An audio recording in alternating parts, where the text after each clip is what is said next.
ऐसी वीडियो रोज देखने के लिए आप मेरे वीडियो को लाइक करें, इस पे कमेंट करें और अपने दोस्तों के साथ शेयर करें। और हाँ, अगर आप इस चैनल पे नए हैं तो इसे सब्सक्राइब करना ना भूलें। हाय गाइज, काफी दिनों के बाद मैं फिर से अनिका वाली स्टोरी शुरू कर रही हूँ। आज सभी खुश थे। करण ने दादा बनने की खुशी में पूरे हॉस्पिटल में मिठाइयाँ खुद जाकर सभी को खिलाई थी। पूरे हॉस्पिटल के स्टाफ, नर्स और जो पेशेंट वगैरह थे, सभी को करण गुलेरिया ने मिठाई के बॉक्स के साथ कुछ छोटे मोटे उपहार सभी को दिए थे, क्योंकि आज वह बहुत खुश थे। उनकी खुशी का एक ठिकाना न होकर एक साथ दो दो खुशियाँ उनके पास आई थी। एक तो उनका बेटा आकाश उन्हें बहुत दिनों के बाद वापस अपने घर आ गया था। दूसरा, आकाश के आने के बाद ही वह एक बेटे का पिता बन चुका था। वहीं पिंकी भी हॉस्पिटल में काफी चहल पहल करती हुई नजर आ रही थी, क्योंकि वह भी बहुत खुश थी, क्योंकि उसका एक छोटा सा भाई आज नन्हा मेहमान उसके घर में आ चुका था। आज बहुत खुशी का दिन था। करण के साथ साथ गुलेरिया परिवार और मारवा परिवार, दोनों परिवार के लोग काफी खुश नजर आ रहे थे। ओमकार प्रीति के पास जाकर खड़ा हो जाता है और उसको कंधा मारकर कहता है, बधाई हो, आप चाची बन गई। तभी प्रीति भी बदले में उसको एक हल्का सा कंधे से कंधा उचकाकर उसे मारती है और वह भी उसे कहती है, आपको भी बधाई हो, आप भी चाचू बन गए हो। फिर दोनों एक दूसरे की तरफ देखने लग जाते हैं। उन्हें दूर से ही भूमिका ने नोटिस कर लिया था। वह उनके पास आती है और फिर कहती है, तुम दोनों तो मुझे सबसे ज्यादा खुश नजर आ रहे हो। बच्चा किसी और का हुआ है और खुशी कौन जाहिर कर रहा है, समझ ही नहीं आ रहा है। पता नहीं मुझे क्यों लग रहा है तुम दोनों आज तो इतने खुश हो और इतने आंखों से इशारे, इतनी बातें कर रहे हो, काफी देर से, जैसे कि यह बच्चा आकाश और श्रेया का न होकर तुम दोनों का ही हो। भूमिका ने लास्ट वाली लाइन पर ज्यादा जोर दिया था। यह सुनकर प्रीति चिढ़ जाती है और वह भूमिका के पीछे भागने लग जाती है।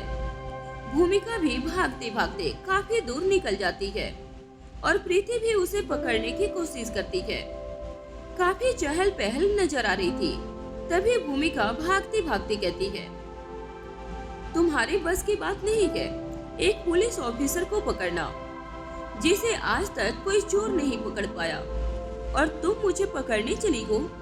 तुम तो पेशे से एक डॉक्टर हो। तभी भूमिका आगे की तरफ भागती है तो उसे सामने से अनिका आती हुई दिखाई देती है। वो अनिका को दोनों पीछे जाकर वहाँ उसे पकड़ लेती है। फिर अब जब प्रीति उसे लेफ्ट साइड से पकड़ने की कोशिश करती तो उसके राइट साइड होकर भागने लग जाती है। जब प्रीति वापस यू टर्न लेकर लेफ्ट साइड जाती तो वो भी राइट साइड भागने लग जाती है। दोनों काफी देर से एक दूसरे को पकड़ने की कोशिश करते हैं। तभी अनिका कहती है, ये तुम क्या कह रही हो, ये हॉस्पिटल है, कोई घर नहीं है। तभी उन दोनों को रियलाइज होता है कि वो दोनों हॉस्पिटल में हैं। तभी दोनों आराम से सीधी खड़ी हो जाती हैं और भूमिका भी आराम से अनिका के सामने जाकर खड़ी हो जाती है। फिर वो अनिका से कहती है, भाभी, मैं काफी टाइम से आपको ही ढूंढ रही थी, लेकिन आप नहीं मिली तो मैं प्रीति के पास चली गई। उसके बाद प्रीति नीचे की तरफ देखती हुई फिर भूमिका की तरफ देखती है, क्योंकि भूमिका समझ जाती है कि प्रीति कह रही है कि अभी जो कुछ हुआ उसके बारे में यूं अनिका के सामने कुछ मत कहना। फिर भूमिका हल्के से हंसने लग जाती है और फिर आंखों के इशारे से कुछ कहती है। फिर प्रीति समझ जाती है कि वो कहना चाहती है, हाँ मैं बताऊंगी अभी जो मैंने देखा और जो चल रहा था। फिर प्रीति थोड़ी रिक्वेस्ट करती हुई आंखों के इशारे से अपनी पलकें बार बार झपकाने लग जाती है। अब भूमिका समझ जाती है कि वो कह रही है कि अभी कुछ मत बताना। फिर भूमिका भी उसकी तरफ देखते हुए हल्के से अपनी पलक झपका देती है। अब प्रीति को काफी रिलैक्स महसूस हो रहा था। अनिका ने कहा कि तुम्हारी आंखों से इशारे की बातें खत्म हो गई हो। तो मेन मुद्दे पर आते हैं। अब भूमिका को याद आता है कि वो अनिका से कुछ बात करने वाली थी। तभी वो कहती है कि अनिका भाभी, दरअसल बात ऐसी है, अगर यहाँ का सब अच्छे से काम हो गया हो तो क्या हम घर चली जाएं? तभी अनिका भूमिका की बात सुनकर कहती है, हाँ तुम्हें जरूर जाना है तो मैं भी जाओ। मैं कहती हूँ अभी मैं, प्रीति और तुम दोनों अभी के अभी निकल जाओ, और जब मुझे फ्री होंगी तब मैं जरूर आऊंगी, और तुम हम सभी अंडरग्राउंड लैब के अंदर ही एक दूसरे से मिलते हैं, क्योंकि मुझे तुम सभी को कुछ बातें बतानी है और तुमसे कुछ जानना भी है। इतनी बात कहकर अनिका रोहित की तरफ मुड़ जाती है और प्रीति और भूमिका एक दूसरे की तरफ देखते हुए फिर प्रीति अपने पीछे से हाथ से टपली मारती है और प्रीति कहने लग जाती है, क्या भूमिका दीदी, आप भी, मुझे इतना कहकर दोनों वहां से चली जाती हैं।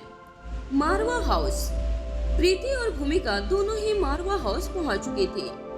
दूसरी तरफ दमयंती का किला, जहां पर काफी चहल पहल दिखाई देती है। वहां पर आज बिल्कुल सन्नाटा छाया हुआ था।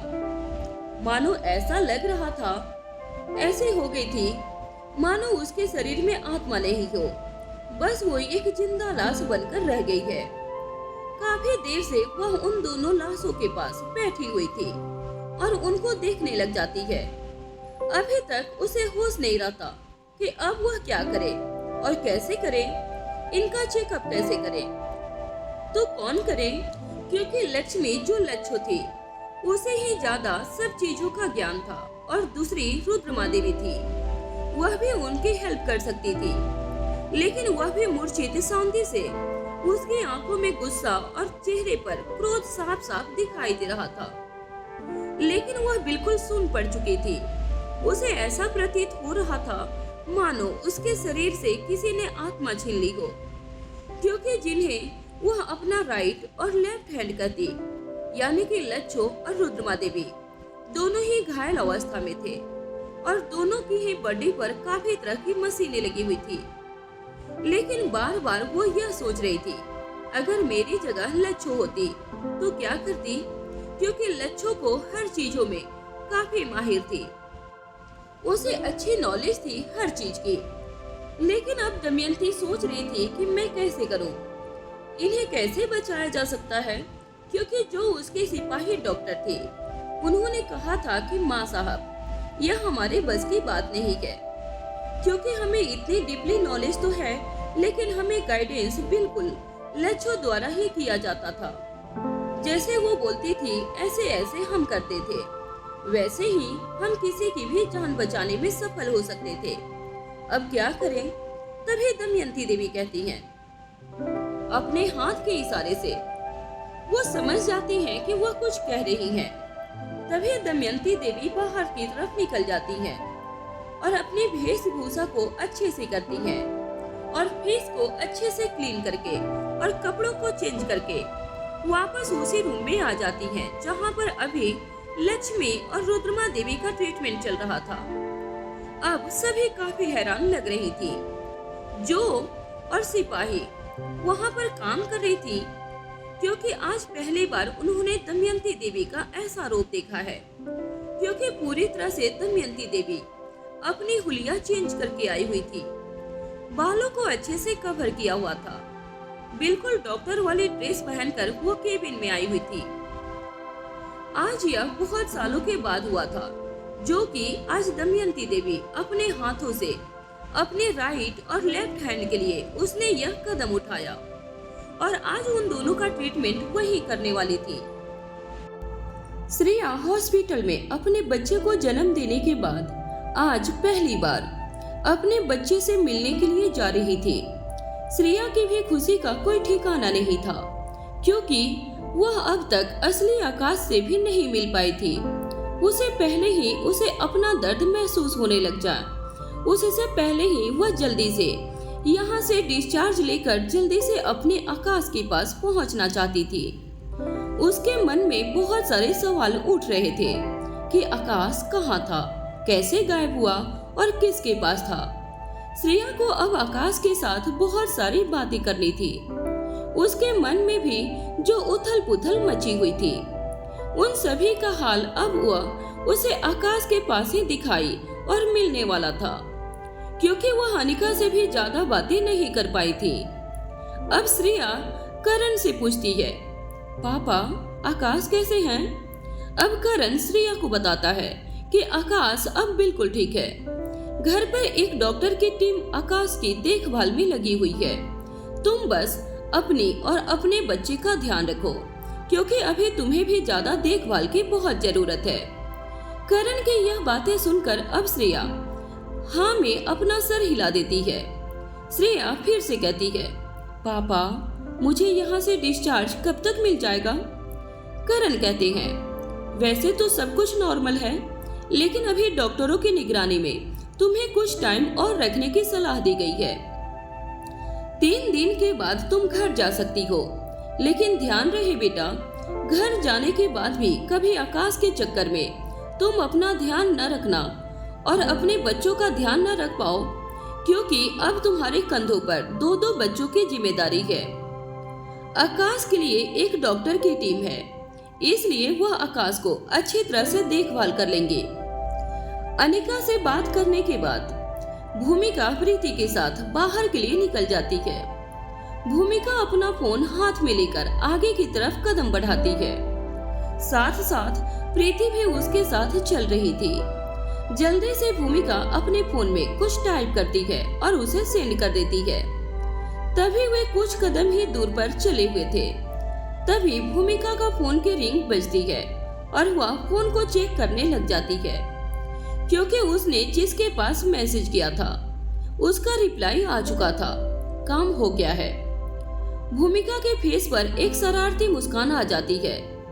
तभी प्रीति उसके फेस को देखकर नोटिस कर रही थी कि भूमिका कुछ अलग सा बिहेवियर कर रही है, और ऐसे अभी तो बिल्कुल नॉर्मल थी, अब ऐसे हंस क्यों रही है? प्रीति के दिमाग में काफी हलचल मची हुई थी। अब वो आगे की तरफ बढ़कर 10 से 15 कदम ही चले थे, तभी प्रीति से नहीं रुका जाता। फिर वह पूछती है, भूमिका दीदी आप मुझसे कुछ न कुछ तो छुपा रही हैं जो मुझे बता नहीं रही। तभी भूमिका चलते चलते ही बोलती है, कुछ टाइम के बाद तुम्हें सब पता चल जाएगा। ऐसा बोलने के बाद भूमिका हंसकर आगे की तरफ बढ़ जाती है, लेकिन प्रीति अब भी उसके पीछे पीछे चल पड़ती है और कुछ सोचकर फिर अपने आप को शांत करने की कोशिश करती है। लेकिन उसका दिमाग था कि भूमिका की बातों में ही उलझा हुआ था। प्रीति के दिमाग में बस काफी कंफ्यूजन चल रही थी। वो सोचने लग जाती है कि ऐसा भी अब क्या करने वाली है भूमिका। एक तरफ भूमिका के साथ मुझे अचानक से घर जाने के लिए अनिका दीदी ने कह दिया था और मैं चल भी पड़ी, लेकिन मैंने अभी तक ओंकार को यहाँ से हॉस्पिटल से घर जाने के लिए नहीं बताया। वह बिना किसी सोच में और मेरा वहाँ पर वेट कर रहा होगा। अगर मैं वहाँ नहीं पहुँची तो पता नहीं मेरे बारे में क्या उल्टा सीधा सोचेगा। यह सोचते सोचते वह कब कार के पास आ जाती है, खुद प्रीति को भी रियलाइज नहीं हो पाता। अब भूमिका रुक जाती है और प्रीति भी उसे देखकर आराम से रुक जाती है। भूमिका के चेहरे के आगे चुटकी बजाती है और फिर कहती है, मिस गुलेरिया आपके गुलेरिया आ गए हैं।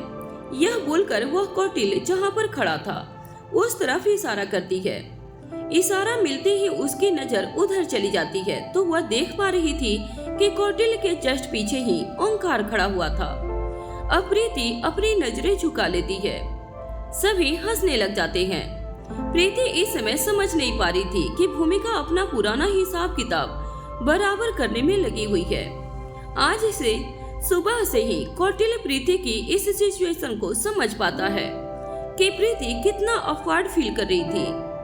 ओंकार कुछ नहीं कहता, वो भी अपनी नजरें झुका लेता है। इसलिए प्रीति का बचाव करते ही कौटिल्य कहता है, चलो हम लेट हो गए हैं, हमें घर चलना चाहिए। हमारा अब वह काफी टाइम से इंतजार कर रही होगी, क्योंकि हमने उसे काफी टाइम पहले से ही अकेला छोड़ रखा है। कौटिल्य की ऐसी बातें सुनकर भूमिका हामी भर देती है और सभी एक साथ गाड़ी में बैठ जाते हैं। कौटिल्य ड्राइव कर रहा था। उसके साइड वाली सीट पर भूमिका बैठी थी तो पीछे वाली सीट पर ओंकार और प्रीति बैठे हुए थे। भूमिका प्रीति को टोंट मारते हुए कहती है, कोई भी ऐसी वैसी शरारत मत करना तुम दोनों, क्योंकि मैं मिरर में बस तुम दोनों को देखने का ही काम करूंगी। आखिर पीछे तुम दोनों क्या हलचल कर रहे हो? फिर अपनी बात को जारी रखते हुए भूमिका कहती है, तो इसलिए प्लीज सब आराम से बैठकर घर चलो। प्रीति मन ही मन सोच रही थी, आज सारी कसर पूरी करने वाली है भूमिका दीदी। पता नहीं मुझे इस सिचुएशन से कब बाहर आने देंगी। मुझे कितना गिल्ट फील हो रहा है यह मैं किसी को नहीं बता सकती। फिर प्रीति अपने आप में सोचने लग जाती है, क्या जरूरत थी तुम्हें इस भूमिका से पंगा लेने की? फिर अपने आप को ही प्रीति खोजने लग जाती है। कुछ टाइम के लिए शांति बनी रहती है गाड़ी में। फिर प्रीति को एक शरारत सूझती है, क्योंकि ओंकार काफी टाइम से नीचे नजरों से ही प्रीति को देख रहा था। वह ओंकार के पैर पर पैर मारती है। ओंकार के मुंह से आउच की आवाज निकल जाती है। तभी भूमिका कहती है, क्या हुआ ओंकार?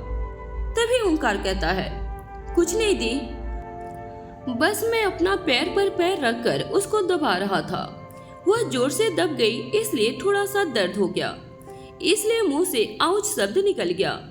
भूमिका कहती है, होता है अक्सर ऐसा, होता है प्यार में खासकर।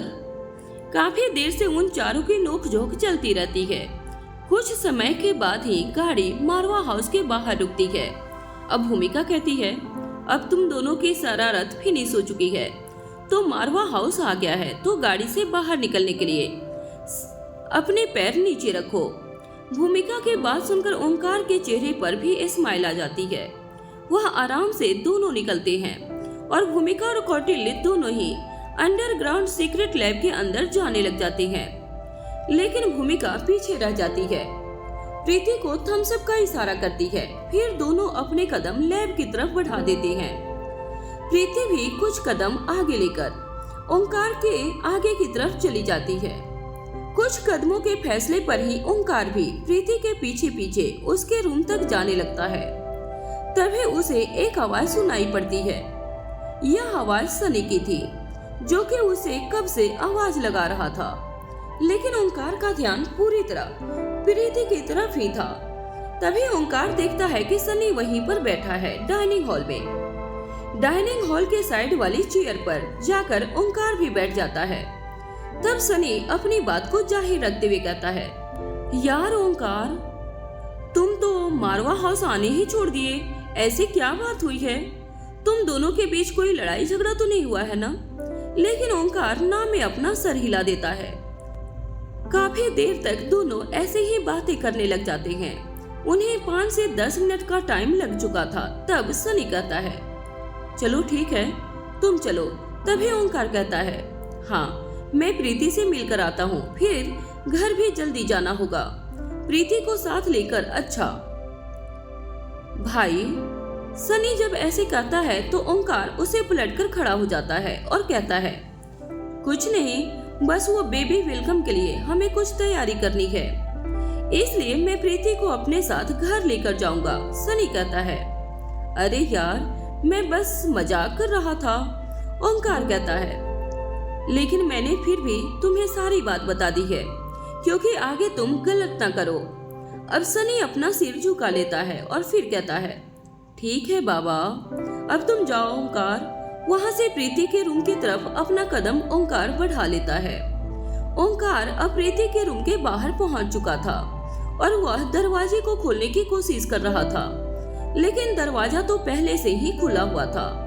हल्का सा हाथ लगाते ही दरवाजा पूरा खुल जाता है। ओंकार अंदर की तरफ अपने कदम बढ़ा लेता है। वो अंदर जाता है तो वह देख पा रहा था कि प्रीति रेडी हो चुकी थी। उसने आज येलो कलर का अनारकली सूट पहना था। वह काफी अट्रैक्टिव लग रही थी, लेकिन वह देख पा रहा था कि प्रीति अपने सूट की चेन बंद करने की कोशिश कर रही थी, लेकिन उससे बंद नहीं हो रहा था। ओंकार बस खड़ा होकर उसे निहारने लग जाता है, क्योंकि उसका चेहरा देखकर उसे कुछ याद आने लग जाता है। जब उसने पहली बार प्रीति को देखा था तो कुछ ऐसा ही लुक प्रीति का था, जिसे देखकर वो फर्स्ट टाइम ही उसकी तरफ अट्रैक्ट, या फिर यह कहा जाए कि उस फर्स्ट साइड का लव उसे हो चुका था। ओंकार प्रीति का चेहरा आईने में पीछे की तरफ देख रहा था। उसने हल्की सी पिंक कलर की लिपस्टिक लगाई हुई थी। माथे पर छोटी सी मैरून कलर की बिंदी लगाई हुई थी। बालों को हल्का सा खुला आगे की तरफ पिन अप किया हुआ था। ओंकार अब अपने कदमों को आगे की तरफ बढ़ा देता है। कदमों की आहट पर प्रीति का कोई भी ध्यान नहीं होता। वह तो अपनी चेन में ही उलझी हुई थी। ओंकार को आज प्रीति एक खिले हुए गुलाब की तरह लग रही थी। उसका मन कर रहा था कि वह अभी जाकर उसे अपनी बाहों में भर ले। ओंकार से अब रहा नहीं जाता। वह सीधा जाकर प्रीति को पीछे से गले लगा लेता है, और ओंकार इस वक्त ऐसी कोई हरकत करेगा यह प्रीति ने कभी नहीं सोचा था। ओंकार के इस तरह गले लगाने से प्रीति थोड़ा डर जाती है, और प्रीति ने अपने आप को ओंकार के पकड़ से छुड़ाते हुए प्रीति बोली, छोड़िए मुझे। लेकिन वह उसे छोड़ने के लिए तैयार नहीं था, और उसने प्रीति को और कसकर पकड़ते हुए कहा, नहीं, मैं नहीं छोड़ने वाला। तभी प्रीति को एक आइडिया आ जाता है।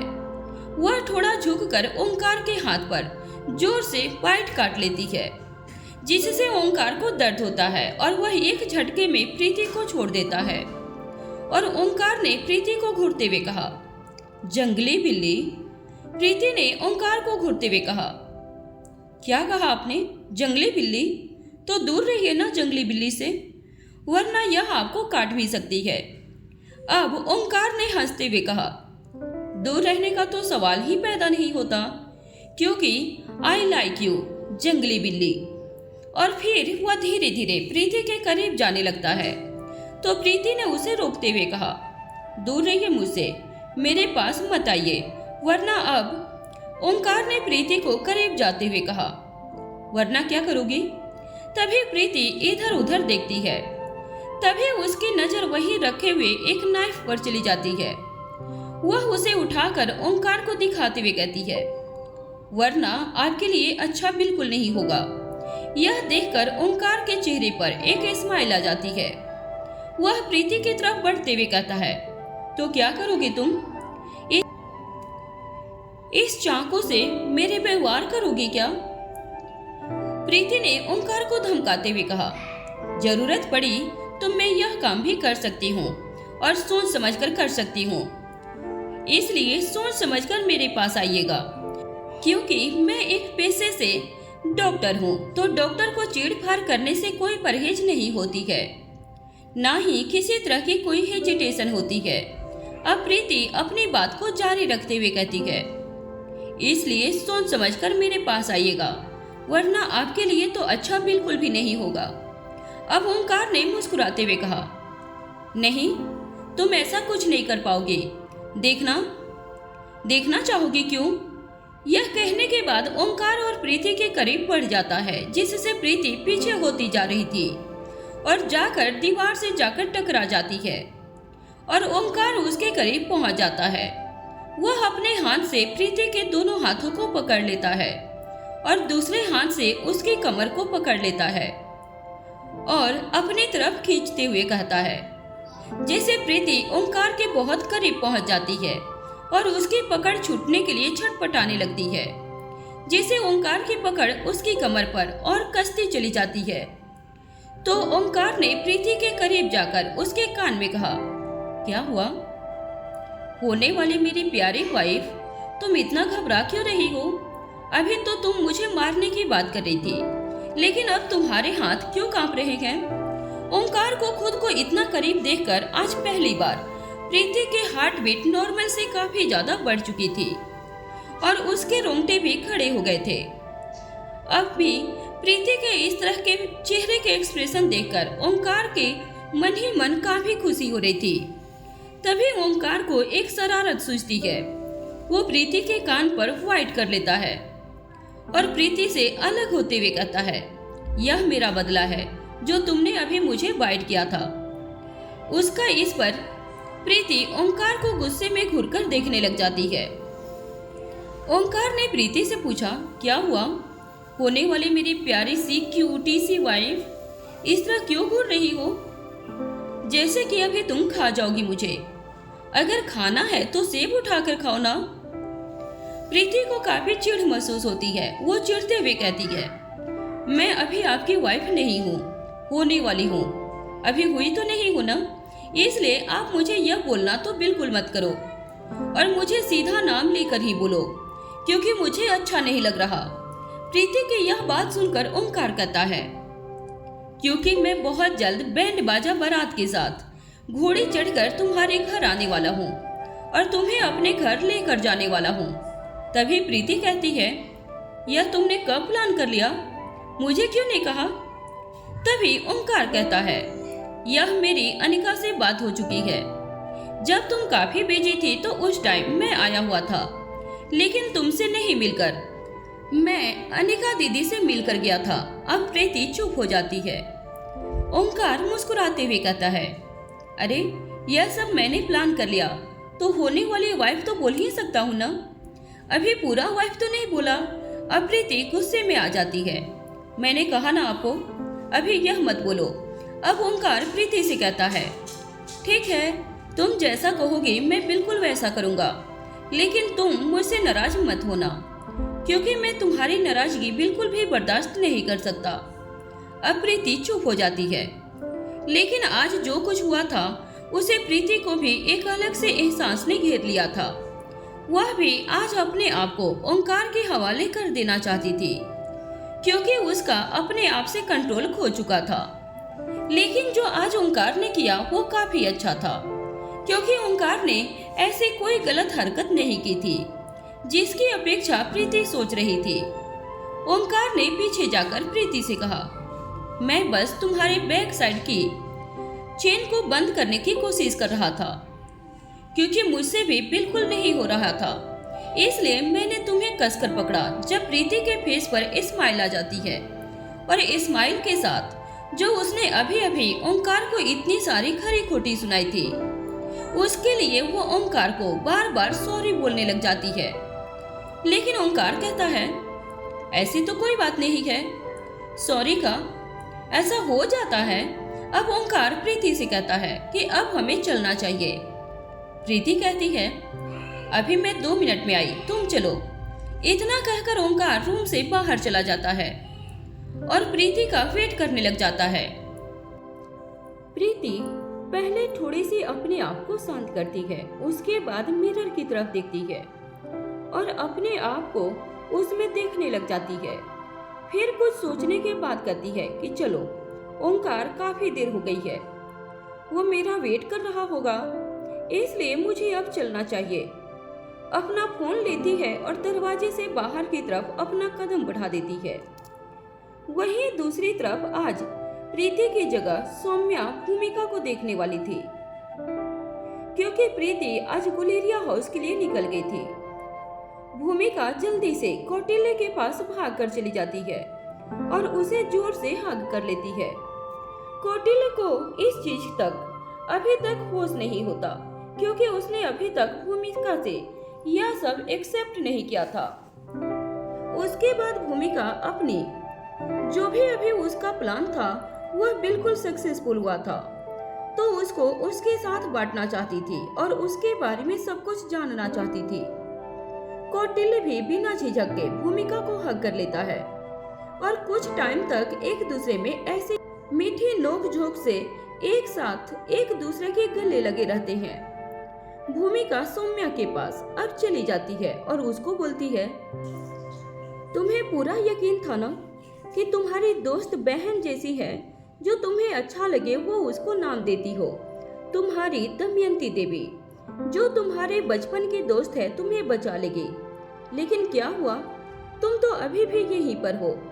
भूमिका की ऐसी बातें सुनकर सौम्या के चेहरे पर गुस्सा नजर आ रहा था, लेकिन फिर भी भूमिका आगे कहना शुरू करती है, शुक्र मनाओ कि भगवान का कि आज तुम लक्ष्मी और निपुण के साथ वहां नहीं गई, क्योंकि उन दोनों में से आज शायद कोई भी जिंदा नहीं है। तुम भी हमारे साथ वहां पर बुलाई जाती तो शायद तुम भी परलोक सुधार चुकी होती। भूमिका की बातें सुनकर अब सौम्या का गुस्सा और भी ज्यादा बढ़ जाता है, पर वह कुछ कर नहीं पाती क्योंकि उसके हाथ पैर दोनों ही बंधे हुए थे। अब उसको समझ नहीं आ रहा था कि वह दमयंती देवी के लिए सैड हो या फिर अपने बचने के लिए वह खुशी मनाए। वहीं दूसरी तरफ अनिका और रोहित भी अपने कमरे में जा चुके थे। रात का समय हो चुका था। बाहरी दुनिया की यह हलचल पूरी तरह से थम चुकी थी और चारों तरफ गहरे खामोशी फैली हुई थी। सिर्फ एक हल्की हवा चल रही थी जो कमरे में हरे हरे पौधे पत्तियों को सरसराकर हिलाते जा रही थी। कमरे की दीवारों पर हल्की सी टिमटिमाती हुई रोशनी आ रही थी जो एक प्यारी सी शांति का एहसास दे रही थी। यह वही कमरा था जहां रोहित और अनिका की कुछ मीठी नोकझोंक, कुछ मीठी यादें उनके बच्चों के साथ थी, कुछ बिताए हुए समय, वे सब कुछ यहाँ उनकी कहानी का एक नया मोड़ ले लिया था। आज उनका खास दिन था क्योंकि आज दोनों ने ही एक बहुत ही बड़ी सफलता हासिल की थी। आज अनिका के चेहरे पर बहुत ही प्यारी सी खुशी बिल्कुल दिखाई दे रही थी क्योंकि आज वह आकाश को वापस अपने घर ले आई थी। उसे लाने के लिए अनिका ने अब तक दमयंती देवी के साथ सीधे सीधे बगावत पर नहीं उतरी थी। वह बस समझदारी से एक एक कदम फूंक फूंक कर रख रही थी और इसमें रोहित ने भी अनिका का पूरा पूरा साथ दिया था। अब अनिका रोहित से कहती है, मिस्टर मारवा, बहुत बहुत धन्यवाद और बहुत बहुत बधाई हो, क्योंकि आज हम आकाश को अपने घर लाने में कामयाब हो गए हैं। अब रोहित अनिका की बात को सुनकर कहता है, तुम्हें भी अनिका बहुत बहुत बधाई हो, क्योंकि तुम फिर से बुआ भी बन गई हो। रोहित अब अनिका को हग कर लेता है। अनिका भी जोर से रोहित को अपनी बाहों में भर लेती है। रोहित जानता था कि अनिका काफी टाइम से सोई नहीं है। अब वह अनिका को और ज्यादा जगने की परमिशन नहीं देने वाला था, इसलिए अनिका के माथे पर प्यार से हाथ फेरते हुए कहता है, अनिका, तुम्हें सोना चाहिए, नहीं तो तुम्हारी तबीयत बिगड़ सकती है। अनिका भी रोहित की हामी भर देती है और रोहित अब अनिका को बेड पर बिठा देता है और हमेशा की तरह जैसे वह उसकी आंख को, कंधे को ऐसे थोड़ा सा दबाता है, वह ऐसे ही अपने हाथों को उसके कंधों पर चलाने लग जाता है, जिससे अनिका को भी एक सुकून का एहसास हो जाता है। अब वह रोहित के हाथों को पकड़ लेती है और रोहित को कहती है, मिस्टर मारवा, आप भी तो थक चुके होंगे, इसलिए आपको भी आराम करना चाहिए। आज रोहित और अनिका का खास दिन था। उन्हें अपनी मेहनत और संघर्ष से एक बहुत बड़ी सफलता हासिल हुई थी। उनकी यह सफलता सिर्फ उनके काम के बारे में नहीं थी, बल्कि यह उनके रिश्ते और विश्वास की भी एक प्रतीक थी। एक दूसरे पर भरोसा और प्यार और सम्मान, एक दूसरे पर भरोसा करते थे। इसके चलते वह उन्हें यह सफलता हासिल हो पाई थी। लेकिन उनके बीच में एक और एहसास था जो और भी महत्वपूर्ण था। वह था एक दूसरे का प्यार और एक दूसरे का भरोसा। अनिका की आंखों में एक चमक थी और उसका चेहरा फूल के जैसा दिखाई दे रहा था। वह चुपचाप खिड़की से बाहर देख रही थी, जहां चांदनी रात पूरी दुनिया को अपने आगोश में समेटी हुई थी। उसका मन उस सफलता के एहसास में डूबा हुआ था, लेकिन दिल ही दिल में और चीज भी चल रही थी। रोहित का प्यार और उसकी उपस्थिति। रोहित के धीरे धीरे उसके पास आया और उसकी पीठ पर फिर से हल्का सा हाथ रखते हुए कहा, क्या सोच रही हो अनिका? अनिका ने थोड़ी देर चुप रहकर उसकी ओर देखा, फिर हल्का सा मुस्कुराई और उसकी आंखों में एक गहरी नमी दिखाई देने लग जाती है, जैसे ही वह शब्दों से उस चीज को बयां नहीं कर सकती थी। उसने किस तरह से हर लम्हे को रोहित के साथ अपनी यात्रा को जिया था। उसकी आंखों में एक अजीब सी चमक भी थी, जिसे देखकर रोहित समझ गया था कि वह आज भी उसी पल को महसूस कर रही है, जैसे वो पहली बार एक साथ बैठे थे। अब अनिका रोहित से कहती है, मिस्टर मारवा, मैं सोच रही हूँ अनिका ने धीरे से कहा, हमने जो भी किया है साथ किया है, यही हमारी सफलता का राज है। अकेले में शायद इतना दूर तक जाना बहुत मुश्किल काम था। अगर तुम्हारा साथ नहीं होता, लेकिन तुम साथ हमेशा थे। मुझे ताकत की तरह तुम्हें मेरा साथ दिया है। अब रोहित के चेहरे पर एक स्माइल आ जाती है। रोहित मुस्कुराते हुए अनिका के हाथ अपने हाथों में ले लेता है और उसे अपने पास खींच लेता है। अब रोहित कहता है, तुमने कभी यह नहीं सोचा कि तुम्हारे अंदर कितनी ताकत है? मैं तो बस तुम्हारा साथ होकर भी अपनी ताकत को महसूस करता हूँ। अनिका, तुम मेरी प्रेरणा हो। तुम्हारे साथ हमेशा मुझे आगे बढ़ने की वजह मिलती है। वो दोनों कुछ पल ऐसे ही चुपचाप बैठे रहते हैं। फिर एक पल की खामोशी के बाद वो दोनों एक दूसरे की तरफ देखने लग जाते हैं। फिर रोहित अनिका के चेहरे की ओर एक प्यारी सी नजर डालता है और उसके चेहरे पर अपनी उंगलियां फेरते हुए बोला, तुम्हारी आंखों में आज एक अजीब सी चमक है और एक जादू भी है। अनिका, क्या तुम मुझे बता सकती हो कि आज रात तुम किस बात पर मुस्कुरा रही हो? अनिका ने रोहित की आंखों में देखा और फिर हल्का सा झुका लिया था। उसकी आंखों में आंसू थे, लेकिन यह आंसू गम के नहीं बल्कि खुशी के आंसू थे। वह अनिका कहती है, तुमसे मिलने के बाद हर दिन एक नई शुरुआत बन गई थी। हर कदम में, हर मुश्किल में तुम्हारा हाथ हमारे हाथों में था और तुम्हारा साथ इस सफल में सबसे बढ़िया रोल निभा रहा है। अनिका अपनी बात को ऐसे ही जारी रखते हुए रोहित से कहती है, क्या तुम हमेशा मेरे साथ रहोगे मिस्टर मारवा? यही मेरा सबसे बड़ा तोहफा रहेगा। रोहित ने उसकी आंखों की गहराई में झांकते हुए कहा। फिर उसकी बाहों में, फिर अनिका को अपनी बाहों में समेट लिया था। फिर कहता है, मैं बस तुमसे बहुत प्यार करता हूँ। अनिका, तुमसे मिलकर मुझे यह एहसास हुआ कि दुनिया में सबसे बड़ा खजाना यही है, तुम्हारा प्यार और तुम्हारा साथ। हमारे 3 बच्चे।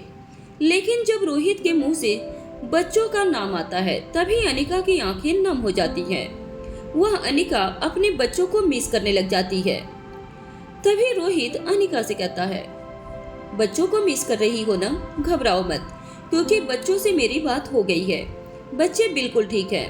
अब वह वहाँ सेटल हो चुके हैं। कुछ देर बाद दोनों चुपचाप एक दूसरे के साथ खड़े हो जाते हैं, जैसे खुद को आपस में आश्वासन दे रहे हो इस सिचुएशन से बाहर आने का, क्योंकि दोनों ही बच्चों को काफी याद कर रहे थे।